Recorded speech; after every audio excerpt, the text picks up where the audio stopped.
إن هذا القرآن يهدي للتي هي أقوم ويبشر المؤمنين الذين يعملون الصالحات أن لهم أجرا كبيرا.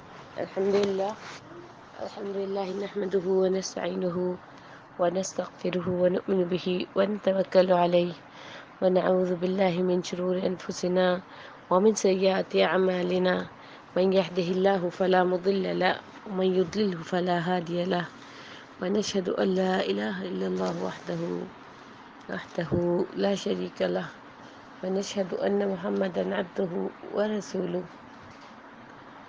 أما بعد فأعوذ بالله من الشيطان الرجيم. بسم الله الرحمن الرحیم. کل ہم نے جو آیات مبارکہ تلاوت کی تھی اس میں اللہ تبارک و تعالیٰ نے فرمایا تھا کہ اگر وہ آپ کو جھٹلائیں تو آپ کہہ دیجئے تمہارا رب وسیع رحمت والا اور اس کا عذاب مجرم قوم سے ٹالا نہیں جائے گا. آج کی آیات میں اللہ تبارک و تعالیٰ فرما رہے ہیں سَيَقُولُ الَّذِينَ أَشْرَكُوا لَوْ شَاءَ اللَّهُ مَا أَشْرَكْنَا وَلَا آبَاؤُنَا وَلَا حَرَّمْنَا مِنْ شَيْءٍ. جن لوگوں نے شرک کیا وہ جلد ہی کہیں گے اگر اللہ چاہتا تو ہم اور ہمارے باپ دادا شرک نہ کرتے اور نہ ہم کوئی چیز حرام کرتے.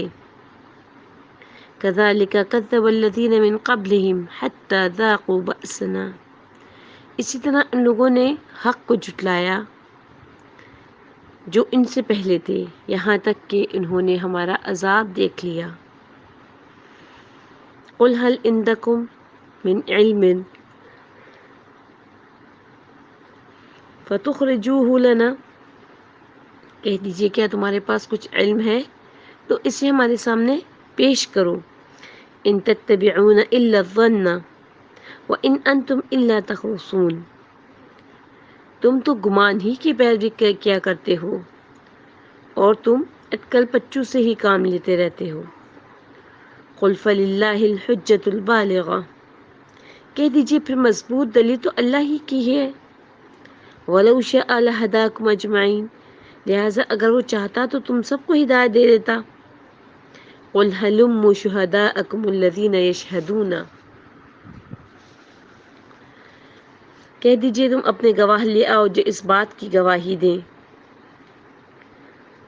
یشہدون ان اللہ حرم ھذا کہ بے شک اللہ نے ان چیزوں کو حرام قرار دیا ہے. فَإِن شَهِدُوا فَلَا تَشْهَدْ مَعَهُمْ. پھر اگر وہ گواہی دے دیں تو بھی آپ ان کے ساتھ گواہی نہ دیں. وَلَا تَتَّبِعُوا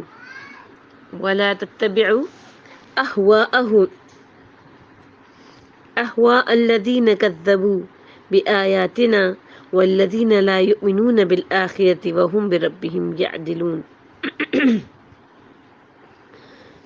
اور آپ ان لوگ کی خواہشات کے پیچھے نہ چلیں جنہوں نے ہماری آیات جھٹلائیں اور نہ ان لوگوں کی پیروی کریں جو آخرت پر ایمان نہیں لاتے اور وہ دوسروں کو اپنے رب کے برابر ٹھہراتے ہیں.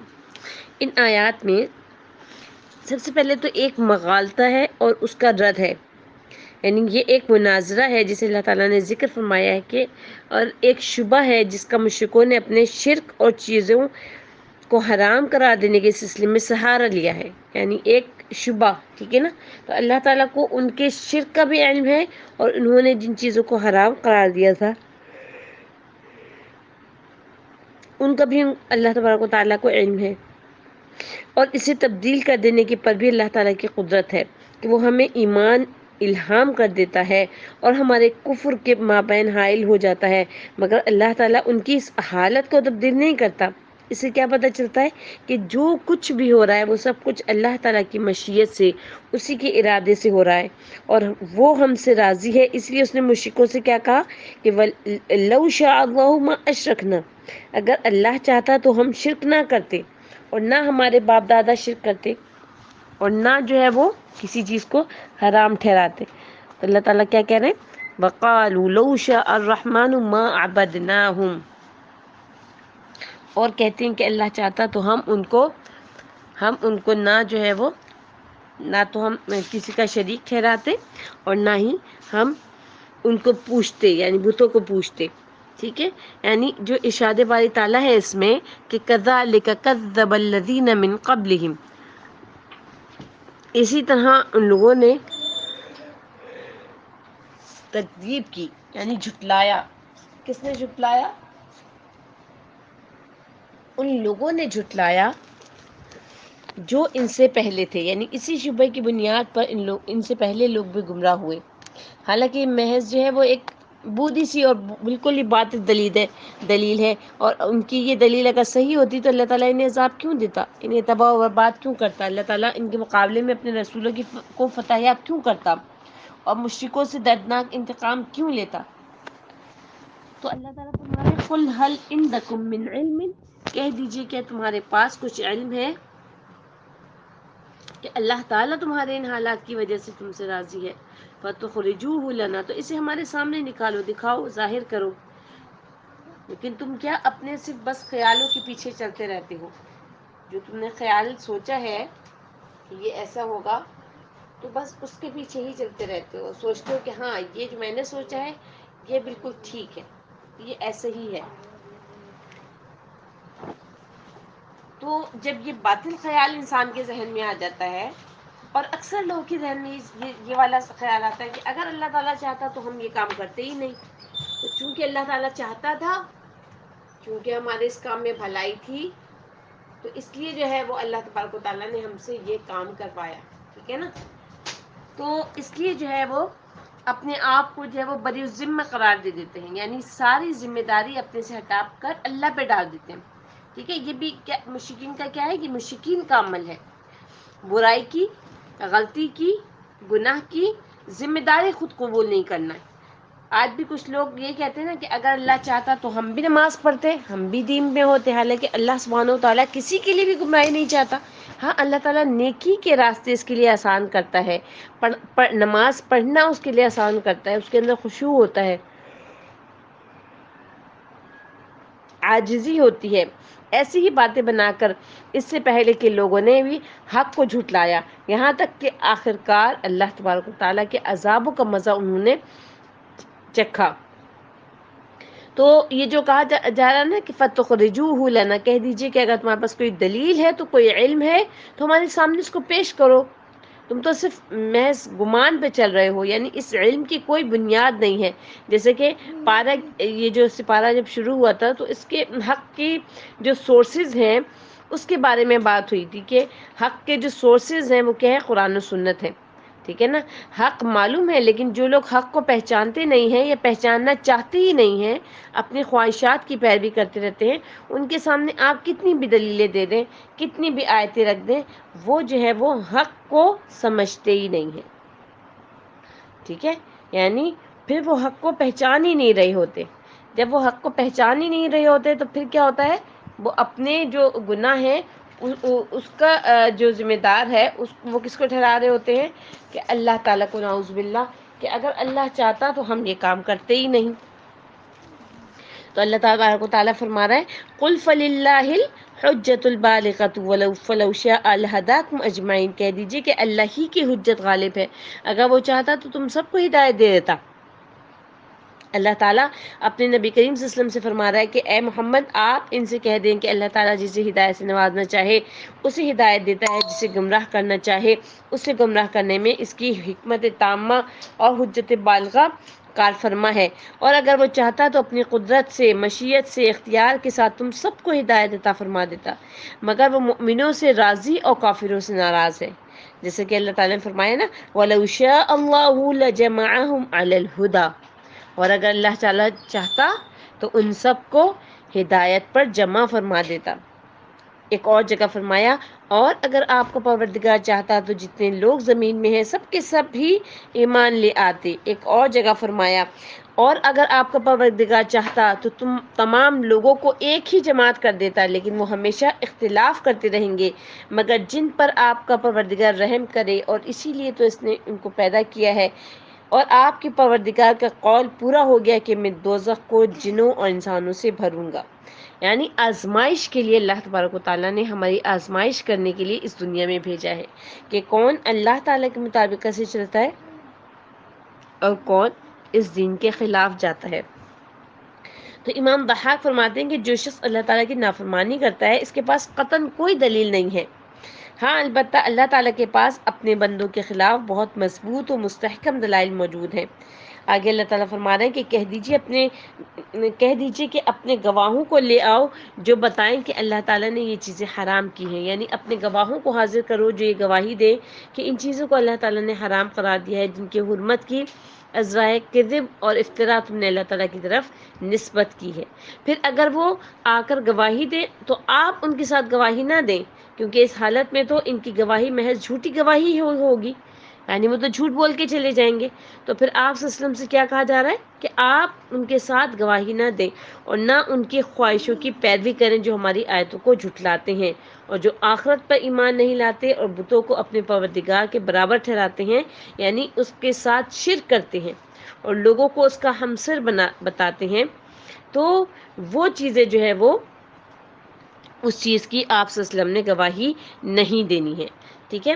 پھر اس کے بعد کیا فرمایا جا رہا ہے قل تعالوا اتل ما حرم ربکم علیکم. کہہ دیجئے آؤ میں پڑھ کر سناتا ہوں جو کچھ تمہارے رب نے تم پر حرام کیا ہے. یعنی اب حرمت کی جو چیزیں ہیں اس کے بارے میں جو ہے وہ بیان ہو رہا ہے کہ کیا وہ کون سی 10 چیزیں ہیں جس کے بارے میں فرمایا اللہ تشرکوا بہ شیئا. سب سے پہلی کیا چیز کہ تم کسی کے ساتھ کسی چیز کو شریک نہ ٹھہراؤ. یعنی اللہ تبارک و تعالیٰ کی جو ذات ہے اللہ تبارک و تعالیٰ کی جو صفات ہیں ان کے ساتھ کسی کو شریک نہ ٹھہراؤ. اللہ تشرکوا بہ شیئا وبالوالدین احسانا. اور ماں باپ کے ساتھ نیکی کرو. ولا تقتلوا اولادکم من املاق. اور اپنی اولاد کو تنگ دستی کے ڈر سے قتل نہ کرو. نحن نرزقکم وإیاہم. ہم تمہیں بھی اور انہیں بھی رزق عطا کرتے ہیں. ولا تقربوا الفواحش ما ظهر منها ولا بطن. اور ولا تقربوا الفواحش ما ظهر منها وما بطن. اور بے حیائی کے کاموں کے قریب نہ جاؤ خواہ وہ ظاہر ہوں یا چھپے ہوئے ہوں. ولا تقتلوا النفس التي حرم اللہ الا بالحق. اور کسی ایسی جان کو قتل مت کرو جسے اللہ تعالیٰ نے حرام کیا ہے سوائے اس کے کہ جس کا قتل حلال ہے. ذالکم وصاکم بہ لعلکم تعقلون. ان ساری باتوں کی اللہ تعالیٰ تمہیں تاکید کرتا ہے تاکہ تم عقل سے کام لو. ٹھیک ہے. اب یہ جو ہے ان ساری باتوں کے بعد یہ 10 وصیتیں جو ہیں وہ کیا ہے کہ سب سے پہلے جو ہے وہ شرک کی بات کی گئی. ٹھیک ہے. حضرت داؤد ادوی نے شعبی سے انہوں نے علقمہ سے اور انہوں نے حضرت ابن مسعود اللہ تعالیٰ عنہ سے روایت کیا ہے کہ جو شخص رسول اللہ صلی اللہ علیہ وسلم کو اس صحیفے نبی کریم صلی اللہ علیہ وسلم کے اس صحیفے کو دیکھنا چاہتا ہے جس پر رسول اللہ صلی اللہ علیہ وسلم کی مہر ہے تو وہ ان آیات کو پڑھ لے. قل تعالوا یہ والی جو آیتیں جو ابھی ہم نے آیات مبارکہ تلاوت کی اس پہ کیسے یعنی کہ جو ہے وہ مستدرک حاکم میں بھی یہ ہے حضرت ابن عباس کی روایت سے کہ سورۃ انعام میں کچھ محکم آیات ہیں جو کہ اصل کتاب ہیں اور وہ جو محکم آیات جس کو اصل کتاب کہا گیا وہ یہی والی آیات کو کہا گیا قل تعالوا اتل ما حرم. ٹھیک ہے. امام حاکم نے مستدرک میں حضرت عبادہ بن صامت سے روایت کیا کہ رسول اللہ صلی اللہ علیہ وسلم نے فرمایا کہ تم میں سے کون ہے جو ان آیات پر مجھ سے بیعت کرے. پھر رسول اللہ صلی اللہ علیہ وسلم نے یہ قل تعالوا اتل ما حرم ربکم والی سے 3 آیات کی تلاوت فرمائی. پھر آپ نے فرمایا جو اس بیعت کو پورا کرے گا جو اس کا اجر اللہ تعالیٰ کے یعنی یہ جو بیعت کی جا رہی ہے نا یہ جو ساری باتیں کہی جا رہی ہیں ابھی ایک ایک کر کے اس کی ہم ڈیٹیل جو ہے وہ انشاءاللہ تفصیل میں بیان کرتے ہیں. تو نبی کریم صلی اللہ علیہ وسلم سے جو حدیث ثابت ہے وہ کیا ہے کہ جو اس بیعت کو پورا کرے گا اس کا اجر جو ہے وہ اللہ تعالیٰ کے ذمے ہے اور جو ان میں سے کسی چیز کو کم کرے اور اللہ تعالیٰ جو ہے وہ کیا کریں گے، اسے پکڑ لیں گے اور اس کی سزا ہوگی، اور جسے آخرت تک مہلت دے دی جائے تو اس کا معاملہ اللہ تعالیٰ کے سپرد ہے، اگر وہ چاہے تو اسے عذاب دے اور وہ چاہے تو اس کو معاف کر دے اس بات کے اوپر، ٹھیک ہے نا۔ تو جو ہے وہ نبی کریم صلی اللہ علیہ وسلم سے جو فرمایا جا رہا ہے نا آیات کریمہ میں، اس میں سب سے پہلی چیز کیا ہے کہ آپ ان مشکلوں سے یہ کہہ دیں کہ جنہوں نے غیر اللہ کی عبادت کی ہے، اللہ تعالیٰ کے عطا کردہ رزق کو حرام قرار دیا ہے، اپنی اولاد کو قتل کیا ہے، اور انہوں نے یہ سب کچھ اپنی باطل آرا اور شیاطین کے بہکاوے کی وجہ سے کیا ہے، تو آپ ان سے یہ کہہ دیں کہ آؤ میں تمہیں پڑھ کر سناؤں اور میں تم کو بتاؤں کہ اللہ تعالیٰ نے کن کن چیزوں کو حرام قرار دیا ہے، ٹھیک ہے۔ یعنی حقیقت اور وحی پر مبنی بات کیا ہے کہ واقعی اللہ تعالیٰ کا حکم ہے، تو اس میں سب سے پہلی چیز کیا آئی، شرک سے کی ممانعت آئی، کہ شرک جو ہے وہ منع ہے، اللہ تشرکو بہی شیئا، کسی چیز کو اللہ تعالیٰ کا شریک نہ بنانا۔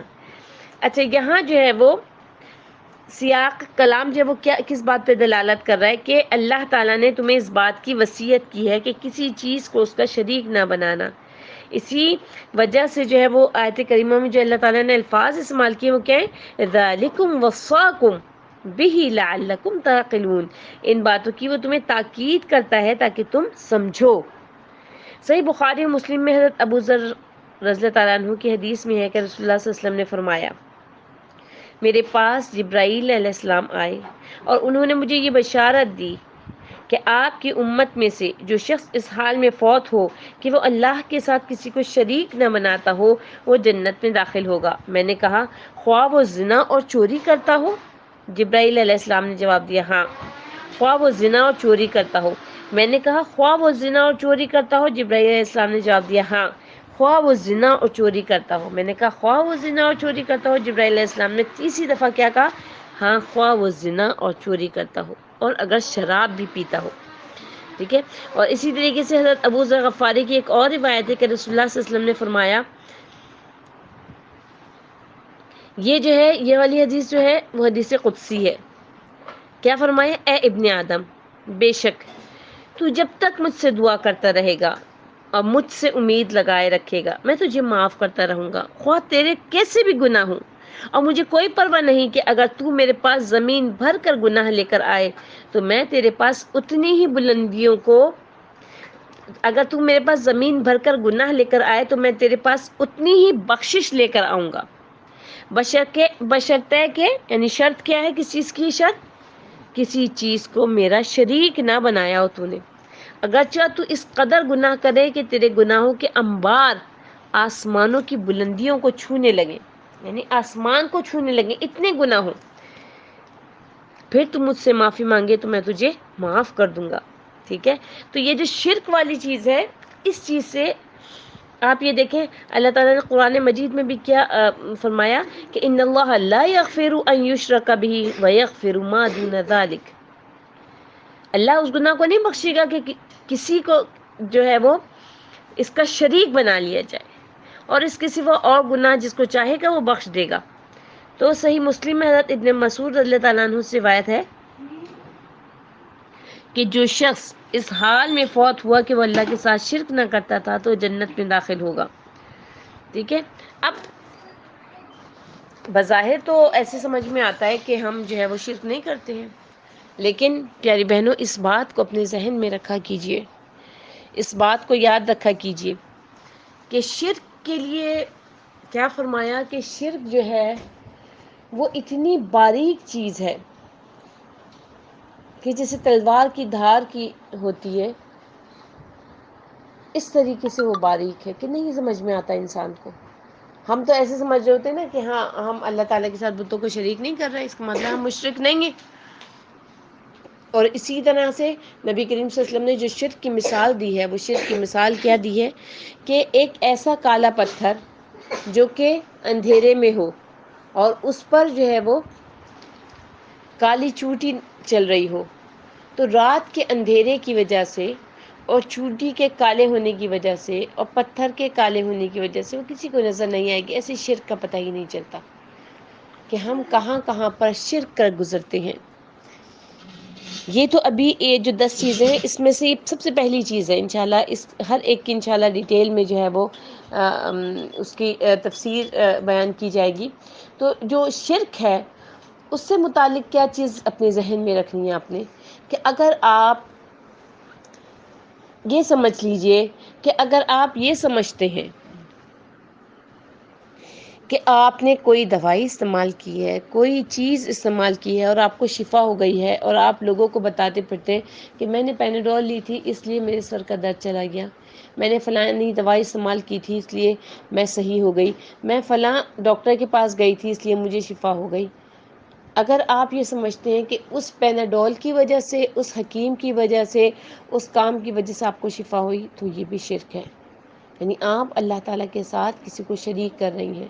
تو لہٰذا اپنے جملوں میں اس جملے کو ضرور شامل رکھا کریں کہ اللہ کے حکم سے، کہ اللہ تعالیٰ نے حکم دیا تھا اس پیناڈول کو تو آپ کو شفا ملی، اللہ تعالیٰ نے اس طبیب کے ہاتھ میں شفا رکھی تھی تو آپ کو شفا ملی۔